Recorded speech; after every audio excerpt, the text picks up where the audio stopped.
कल की क्या रिपोर्ट है? बिल पेश हो रहा है तो उसमें क्या क्या मसले सामने आ सकते हैं? क्या नीतीश कुमार, चंद्रबाबू नायडू, इन लोगों का कोई पक्ष आया? और दूसरा, ये ताजिए के साइज का मसला कैसे अचानक से आ गया? देखिए, कल भाजपा ने अपने सभी सांसदों को व्हिप जारी कर दिया है कि वो सदन में मौजूद रहें।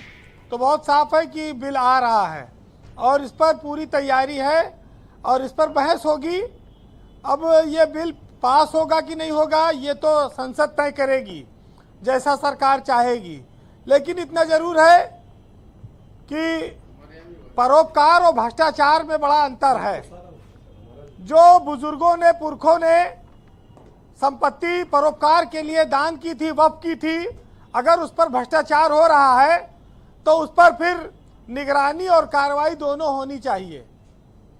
ये इस बात अलग है कि हमने 1995 में कानून बनाया था वक्फ बोर्ड का, जिसमें बोर्ड को बहुत सारी असीमित ताकतें दी गई थी कि वही तय करेगा कि वो वक्फ है कि नहीं है, और वही अधिकार बताएगा कि ये जमीन को वक्फ करना है कि नहीं करना है। वो बहुत सारे मामलों में स्वतंत्रता रखता है। बोर्ड वो बहुत पावरफुल बन जाता है 1995 के एक्ट से।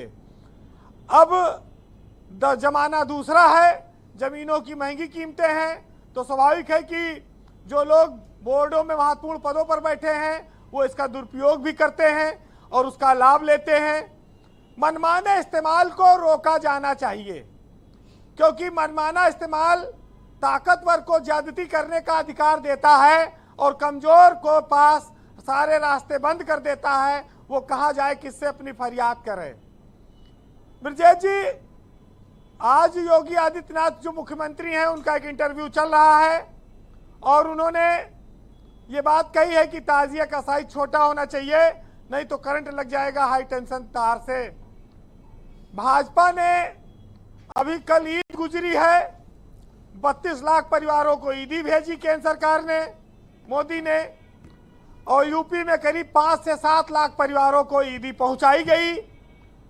और ईदी में जो सेवई और उपहार दिए गए थे, अगर उसकी मिठास भी कम हुई होती उससे पहले वह बिल, और ये आज कल ईद गुजरी है, आज एक नई चीज आ गई है, ताजिया महंगा पड़ गया। हाँ, तो ये सौगातें मोदी लेके अब कल ये बिल लेके घर जाएंगे, रिटर्न गिफ्ट में मिल गया। हाँ, ये आप कह सकते हैं काफी महंगा पड़ा, लेकिन मना किया था मैंने इनको, हजरत को, लेकिन ये क्या है, सौगातें मोदी के लालच में आ गए। लेकिन देखिए, जब सरकार दे रही है तो लोग ले लेते हैं। बहुत सारे कार्यकर्ता भी हैं, अल्पसंख्यक सभा भी है उनकी, वो अपनी अपनी लोगों की पसंद है। लेकिन ये माहौल जिस तरह से बना है कि एक तरफ सबका साथ, सबका विकास और सबका विश्वास वाली बात दिल्ली से आ रही है, लेकिन लखनऊ से उसी लहजे और शक्ति में बात हो रही है जिस तरह के वो नेता माने गए, खास तौर से हिंदुत्व के। हम जिस देश में रहते हैं वहाँ बोली, पहनावा, खान पान, त्योहारों की वजह से इसको विविधताओं का देश कहा गया और हम सब ने उसको स्वीकारा है। मुसलमान और हिंदू के दोनों के त्यौहार मनाने का ढंग अलग अलग है, पर लेकिन ये त्यौहार नफरत नहीं पैदा करते थे। एक त्यौहार मनाता है तो दूसरा उसका स्वागत करता है सड़क पर। ये बहुत सारे चीज़ें लखनऊ में और प्रदेश में देखी गई हैं। लेकिन सियासत का काम है कि अगर वोट लेना है तो दूसरे को कोसना है। इस देश में परंपरागत ढंग से बहुत सारी चीज़ें होती आई हैं और होती रहेंगी, लेकिन चूंकि योगी अपनी लाइन पर कायम है, वो हिंदुत्व का एक बड़ा चेहरा है, उत्तर प्रदेश के मुख्यमंत्री हैं, तो उनको अपना उनका स्टाइल है वो जारी है। अब दिल्ली से सेवई बांटी जाए चाहे सौगात बांटी जाए। अच्छा, वो जो ये कह रहे हैं कि वो ताजिए का साइज क्या सुरेंगे छोटा कर, हाँ, ये कह रहे हैं ताजिए का साइज छोटा कर दो। वैसे हाई टेंशन लाइन किसी जहां ताजिया निकलता है वो रोड से नहीं गुजरती है।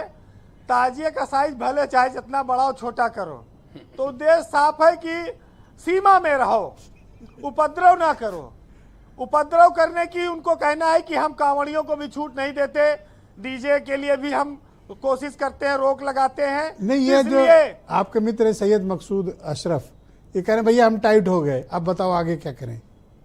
नहीं, टाइट तो भाई 2014 के बाद से ही चल रहा है मामला, और टाइट के साथ साथ थोड़ी रियायत भी चल रही है। योजनाओं का भी लाभ, गरीब फ्री राशन भी ले रहे हैं मुसलमान। अब ईद भी सेवई भेजी गई थी। बीच बीच में कहा जाता है कि हमें भाईचारा सम्मेलन भी करना है, लेकिन विश्वास नहीं बन पा रहा है, ये बात सही है। और देखिए, हमारे यहाँ कबीर दास जी हैं, उन्होंने बहुत अच्छा लिखा है।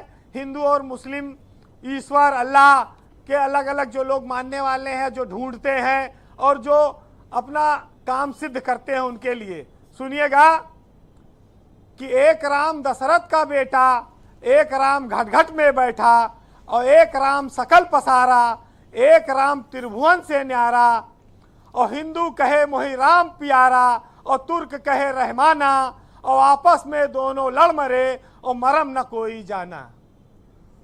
जी, ऑलराइट वीरेन जी, आपका बहुत बहुत शुक्रिया हमारे साथ जुड़ने के लिए, अपने विचार प्रस्तुत करने के लिए।